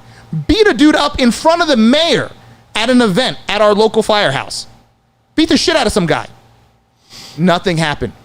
Nothing. Now, when something did happen, like there was an incident where a bunch of guys went to a cop's funeral, and they went in uniform, and after the funeral, they all got fucking whatever drunk, and they were taking photos with their guns out at a park. Right? People around. People in public during the day. Taking photos with their guns out in uniform drunk. How that photo got to the hands of the police department is fucking in the book, which is funny. And all these guys got a punishment, whatever that punishment was. They all went in and played fucking Bob Barker, let's make a deal with the chief, Chief Bryce. And all got their fucking punishments cut like in half. But do you think anyone got fired? No. No. And by the way, everything I'm saying, it's all on record. It's all on record. And guess what? They're all white.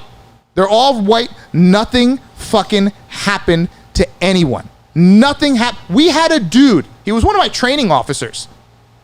He fucking, during a SWAT training drill, thought he had a sim gun on him. But I guess when he went to lunch, forgot to change over or something happened. I don't know the details. Obviously, it's on record at the department. He ended up shooting a guy in the leg. Shooting him in the fucking leg.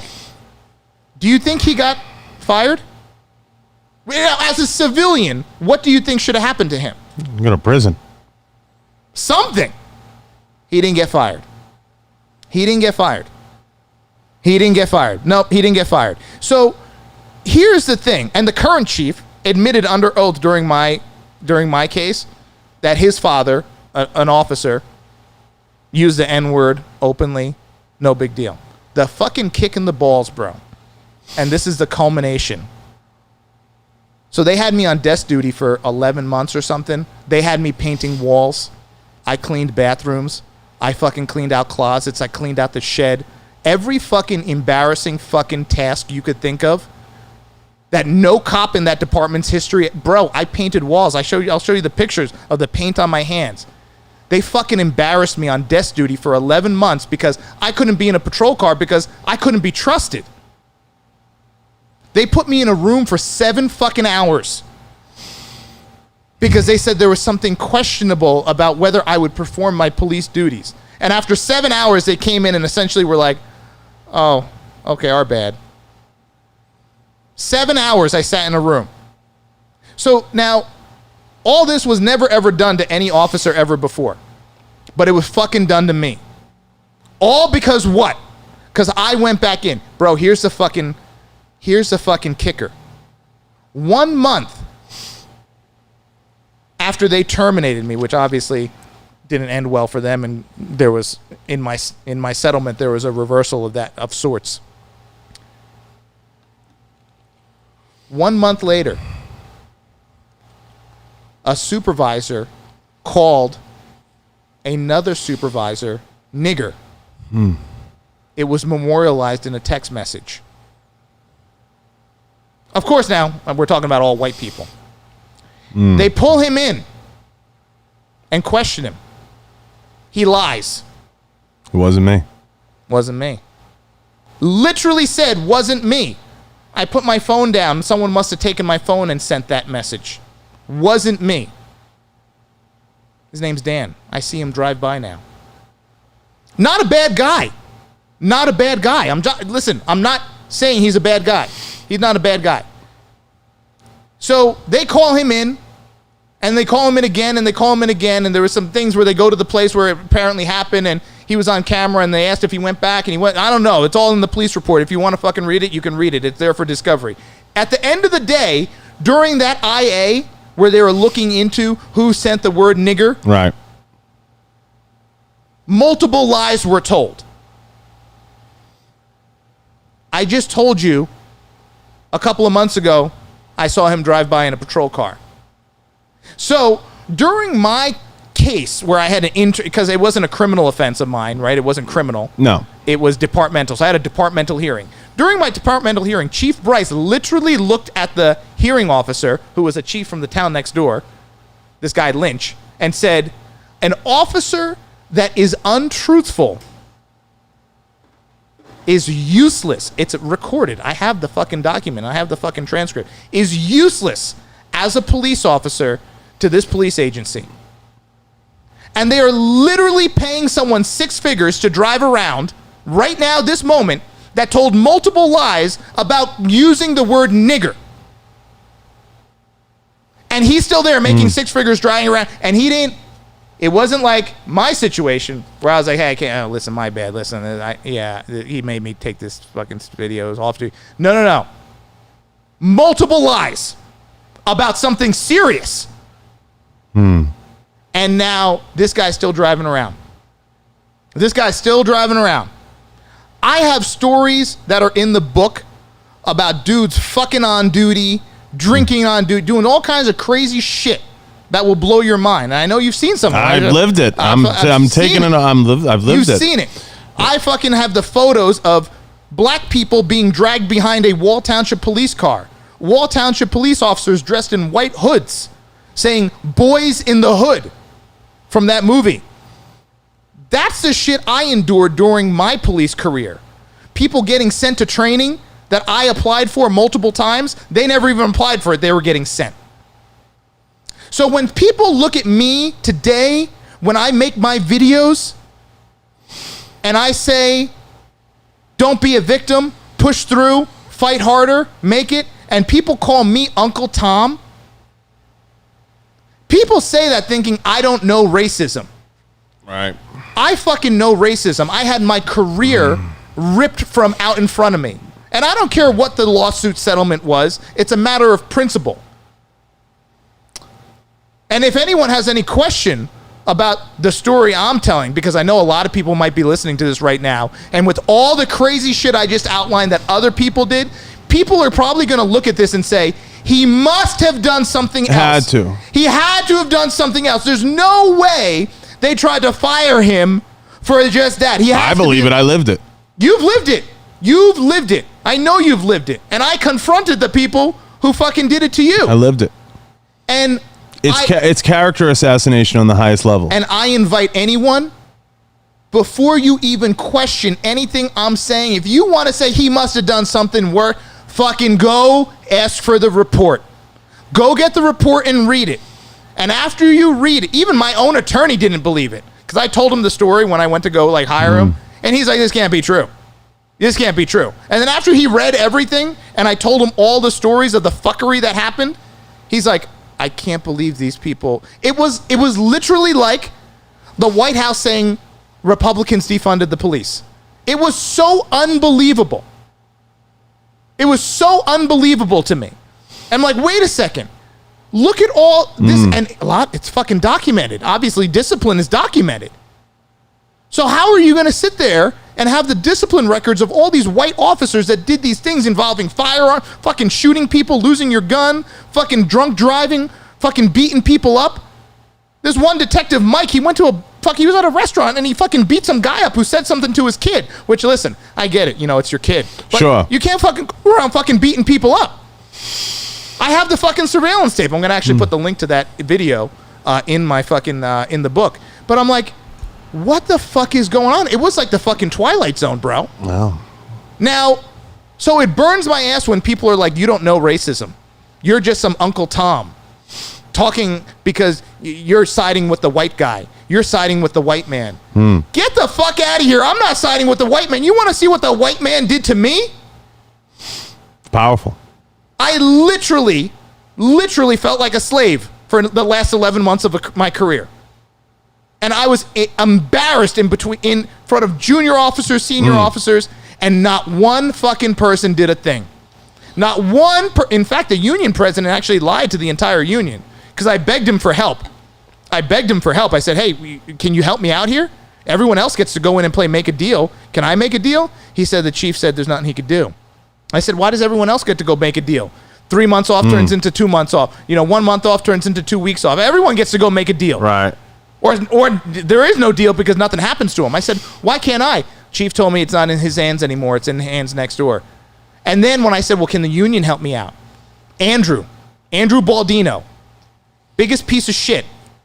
I had 2 of my buddies tell me that they were at a union meeting when someone stood up and said, hey, are we helping Suresh out here with this thing he's jammed up with? And 2 of my buddies, hand to God, who were at that meeting told me that Andrew Baldino said, well, Suresh hasn't asked for help. Suresh hasn't asked for any help. I was begging that motherfucker. Now, if you want to think about anger, you've been fucked. You've been fucked hard in your lifetime. I've seen it. And I've looked the people in the eye that did it.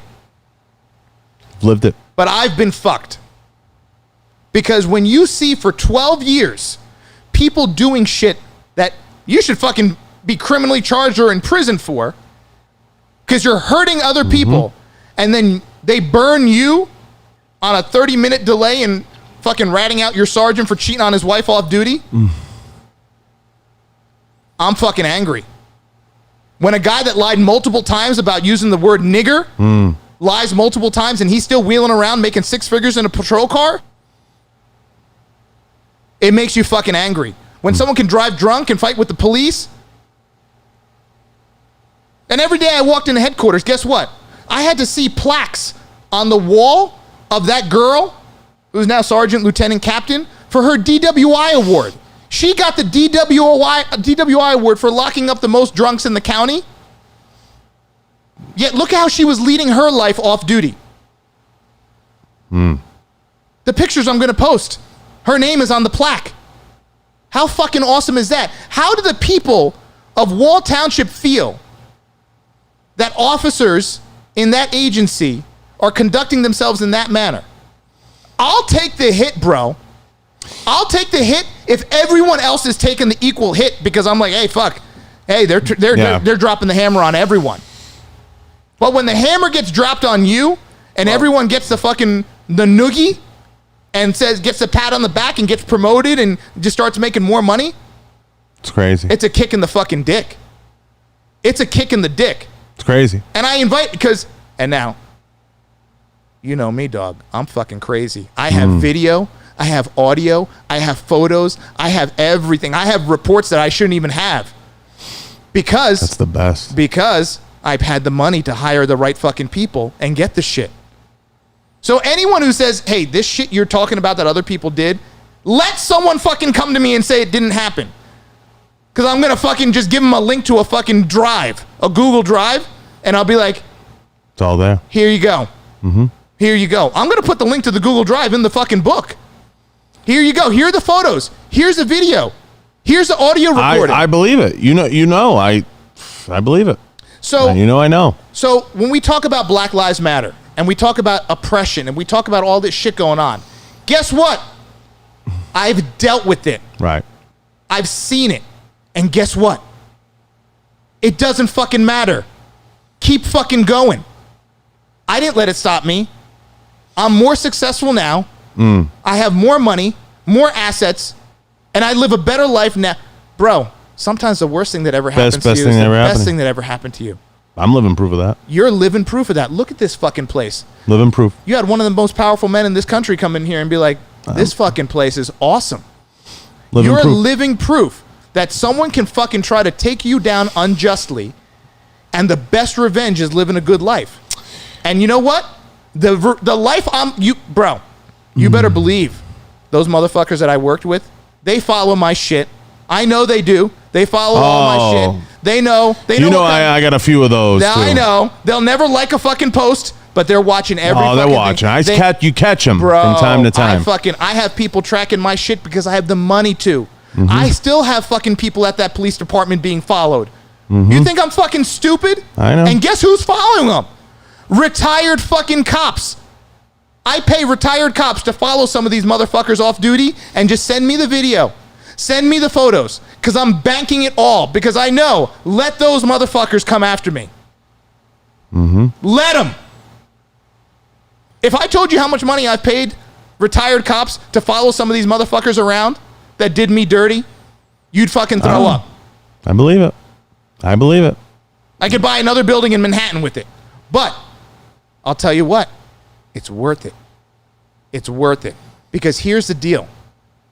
You never fuck the person who knows where the bodies are buried, and more importantly, doesn't have a body buried himself. And when I was on that job, I had no bodies buried. I did my thing. I had my life-saving badge. I saved a dude's life. I helped deliver a couple of babies. I did my fucking part. I fucking did the Eagle Scout ceremonies. I did the ceremonies with the shaking hands and, holding babies. I did all that shit. I was the guy they sent to all that shit. It's crazy. Oh. So I don't want to hear from How long before the book? I know you've been working on it a while. Yeah, well, there's a lot of lifetime. There's a lot of fucking intel. Well, I had to wait till the case settled for me to get the okay to fucking start putting the shit in the book. But now I'm still collecting data to put in the book. But probably within the next year. And I have the full carte blanche to use people's names, places, address. Fucking the chief at the time lived up the street from me. His address is in chapter 1 that people have. Some people have chapter 1 already. So to me, I don't think I sent you chapter 1, but chapter 1's out there. There's some chapter 1's floating around. So to me, like, I'm at the point where, okay, you fucked me, and now it was the best thing that ever happened to me. And on top of it, it was the best thing that ever happened to me because it let me focus on the business, let me grow my business, let me grow my real estate empire. Yeah, you turn on other things. It let me grow. But guess what? The money I make off the book is just going to be icing on the cake. It's just going to be icing on the cake. Because the fucking bullshit that goes on in police departments around this country, someone needs to pull the veil off. Because I love when people are like, oh, you're just a pro-cop bootlicker. Oh, really? Wait till you read my book. You know what? No one hates bad cops more than good cops. And nobody fucking hates piece of shit cops more than the good cops because it makes everyone look bad. And once in a while, you got to shake the bushes. You better believe it. You got to. You better believe it. I believe me. You better believe it. My time will come to do that, believe me. There'll be things that'll be said. Oh, yeah. You better believe it. There'll be things that'll be said, massages in people's houses. Weird shit. There'll be things that'll be said. Weird shit. And listen. Weird shit. Just weird shit. It's my statute of limitations hasn't got there yet where yours is. I have to get a couple more years. You know what I mean? It's got to be a couple more years, and there's going to be some stories I'm going to tell. We're proof, like you said. We're proof. And I don't give a fuck. I'm going scorched earth because... And I got letters and texts. And I know you do. I read them. For your situation. I read them. So, listen, to me, people are like, why are you going scorched earth on this? And I tell people, if you were me, you wouldn't be asking me that question. You wouldn't be asking these. Because you know what it is? All you wanted was someone to reach out and say, let's try and fix this. Let's try. I know exactly what you're saying. Let's try to work this out. Yeah. We work it out with everybody else here. Let's try to work this out. You're going to take a hit, bro. You're going to take a hit. You're going to take a couple months off. You're going to take a hit. But to have the hearing officer recommend a certain time off and then 48 hours later come back and say, I've amended my decision. Instead of a couple of months off or a few months off, I'm recommending that you get terminated. Out of the blue. Right. Out of the blue. How did that fucking happen? Right. Out of the blue. His recommendation went from a couple of months off, 3 months off or something, I don't know what the fuck it was, to termination overnight. When my attorney sent him an email saying, wait a second, what the fuck happened here? You just said this guy like, didn't do anything that bad and you should only get a couple months off. What made you change your mind to like say your recommendation now is he should be terminated? He's like, it's my decision. It's my, I don't need to answer that question for crazy. you. I have the email. I'm going to put it on the fucking Google Drive link. And let people fucking go to him. Let people, because people, you know what people say. Yeah. That didn't happen. He didn't say that. Okay, read the email. Read the letter. Read the email. And then fucking go knock on his fucking door because I put his address in there too. And ask him, what the fuck was this about? Because this is the day of technology. And this is the day of information. You can't fuck people over like you did back in the day and just go fucking hide somewhere. Right. No, you can't. No way. No chance. I put people's kids' schools information. No, is there a little bit of a statute of limitations on some things in terms of getting your ducks in a row and being in the place where you're ready to talk? Yeah, but you determine that time in your own time unless you're forced to deal with it otherwise. But I will say this, the longer you hold the cards tight to the vest, the chances are you're holding a lot of truth because you're gathering your... Because if the other people could have fucked you to the extreme, they would have. Of course. They would have. Of course. That's what I see. Of course. And you know what? My hat goes off to the small group of guys from that department that actually reached out to me after the fact. They're like, bro, you totally got fucked. But guess what? They didn't do anything. Right. I couldn't get mad at them because I knew that they were like covering their own ass.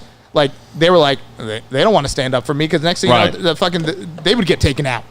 You know? So I understand that to a degree, but there was no fucking loyalty there. None. The text message after I got fucked saying, hey, bro, you got fucked. I'm behind you. Mm-hmm. And some of them still talk to me and message me. They don't ever let the department know. But how do you think I know about what's going on there? Of course. There's still a handful of them that fucking still text me and send me shit. Yeah. You know? This is crazy. It's crazy. It's fucking crazy. But this is the world we live in. This is it. So you can't ever... Here we are. You can't ever use that as a crutch. Never. You can't ever say, oh, I didn't make it because I got fucked. I didn't get it. I didn't make it because of systemic racism. I didn't make it because of this. Fuck you. Fuck that. Look at me. I still made it. Show me someone who got fucked harder than me. I still made it. Fucking doubt me. Fucking doubt me. Tell me it's not possible. Yeah. I don't give a fuck anymore about all these Black Lives Matter, all this bullshit, all these people, critical race theory, tell kids in school that they can't fucking do, they're not equal because they're black. Get the fuck out of here. Right. Get the fuck out of here. What are you trying to teach people? That's all the shit I heard. That's all the shit I heard growing up. Yeah. Well, we've been going for almost 4 hours. No way. Yeah, we're at 3.5. Wow. Change. That's pretty crazy. We're going to wrap up. We're going to run out of like battery and like cards Yeah. and shit. But, you know, we have so much to be thankful for in our lives as Americans. Oh, so much. We have such great opportunity. And like to talk about people who are squandering opportunity, like to circle all the way back, we look at the industry we're in, the tactical defense industry, and you look at opportunities that are out there for certain people, and they're just squandering it out of fear, out of lack of knowledge, out of whatever. And they're fucking themselves. And then when someone comes in with an idea or a strategy, or someone who's like, listen, don't worry about this. You could still do this. You just got to do this. They're like, I don't know about this guy. Mm-hmm. I think he's fucking crazy. I think he's crazy. It's like, it is so absolutely mental. It's crazy. So, you know, I tell anyone my PSA to anyone of color, young man, color, young, anyone, you fucking white, purple, I don't give a fuck who you are. Don't ever listen to anyone who says you can't make it. No. And guess what? If the people who are trying to make you not make it succeed in somehow fucking you and hurting you in your way, on your path to make it, keep going. I agree. Just keep fucking going. You didn't lay down. Oh, no. You didn't take a knee. You could have. I could have. We just kept going. You just got to keep going. You got to keep going. Shit's out there. Life's not fair. Life's not fair. Not everyone is going to get shit handed to them. And some people will get some small shit handed to them based on whatever. Their skin color, their gender, their sexual orientation, whatever. Who gives a fuck? Who gives a fuck? We have politicians fucking writing that they're American Indian when they're like 0.00001% on application because they want fucking something handed to them. Yep. Who gives a fuck? Work harder. We had a black president. The story of black people not being able to make it in this country is dead. We had a black president. We have black billionaires. We have black millionaires. That story's dead.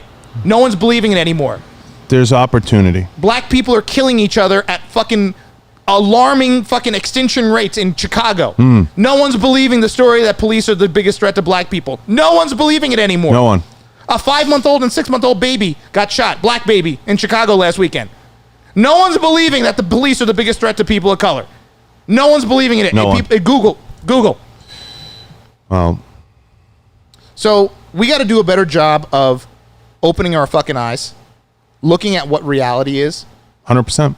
taking our head out of the sand, and also fighting ourselves. Right. Fighting our own fucking mind, our own bodies to do the things that we say we want to do because it might be the right thing to do. You got to fucking fight that. Yeah. There's a great book called Breaking the Habit of Being Yourself. Everyone needs to fucking read it, by the way. I'm going to give it to you as a gift. Well, it's a powerful story. Looking forward to it. The book's going to be fucking phenomenal. The book's going to be better than the movie. I like that. On that note, we got to wrap up. We got to. Let's do it. It's after 1. Let's do it. We had Believe it or to not. fucking woke up at 4:30 for jujitsu. It's a long day. Holy shit. All right, listen, everybody, tuning in. I'm gonna everybody who's seen this, I'm probably gonna private it because there's a couple things I want to do, and I'm gonna chop it. It's a 2-parter. It is. Yeah. And chop it. Appreciate everyone. Appreciate all the sponsors. Appreciate Suresh coming in. He knows how much I appreciate it. And in fact, he's sleeping with me. That's how much I appreciate it. No, stay with me. Listen, I appreciate him coming in, telling that story, and sharing. Hey, can I say one more thing? Yeah. Because I know you're fucking not that dude. If anyone ever is blessed with the opportunity to come to this studio, which is like the craziest podcast studio ever seen, John's. I came into town. John's fed me, fucking given me. You fed me. Everything you could think of, a place Gave you to a sleep, snack. food, drink, you name it, everything you could think of. He's been like the ultimate host. But if you come here to get the chance to the studio, you'll see it's fucking amazing. But you guys can see on YouTube. I want to do a giveaway. I'm going to bring someone out. Yeah, I mean it's fucking amazing. We're gonna But do like something. I know John doesn't do a good job of this because he's the reality is he's a humble dude, but there's a lot of fucking big time sponsors in this studio that you may not see on video, and you don't hear, you don't have the ability to see if you're listening on audio, but like fucking, Galotech and fucking Right On and like the whole list. He's on. Fucking guys, just look at the list of the people that are listed under this show, because I know some of the guys involved with some of these company, and these are really solid dudes that I've met personally. And the fact that they jumped in to help sponsor this show, and this whole studio is built with their help. And you look at it, when John says, "Oh, just go look at the list of sponsors." Like the reality is, you want to go look at the list of sponsors, because these people are not just a fucking link under his show. These people are what make this happen. And you guys enjoy the show. It's a big Appreciate deal. it. It's a real big deal. And I know he doesn't ask people to leave reviews, but listen, when you're in this game, when you're in content creation, guys, reviews are so big. I don't fucking ask for reviews because I don't want to be that guy who's like, "Oh, please go give me a good review." And I know John doesn't do it, but like it fucking matters. Leave Goes a long way. If you like what you heard here, you want to hear more, whatever. It goes a long way. It Goes a really long helps. way. It really helps. So I know you don't fucking ask people for it, No. so I thought I'd throw it out there. Well, listen, I appreciate it, and I appreciate you coming on. I do want to thank all the sponsors. Head over to the website, www.johnbartoloshow.com. Go check out a complete list there, and the links are all down below every episode. I want to thank 221B Tactical and Suresh first. Then Pulsar Enforce, Rhino Metals, Right On Optics, Kenzie's, everybody, Full Quartz, and everybody who supports the show. Galco, Leather Holsters, Pulsar, Advanced Warrior Solutions, Breakthrough Clean, all of them. So many great sponsors. Blackwater Ammunition. Go support these brands, because the story you just heard is a very powerful and very personal one. And my friend shared it. And someday we should all feel strong enough to share a story. And people should be able to put their truth out there. I was not given that opportunity at the time, and I haven't done it yet. But we all, someday, if you take enough bullets, you're going to want to give your story. So I thank him for that. And I look forward to everybody's feedback. Thank you. Thank you. Thank you for the opportunity Thanks. to share the story. So we're going to be out. Leave a review.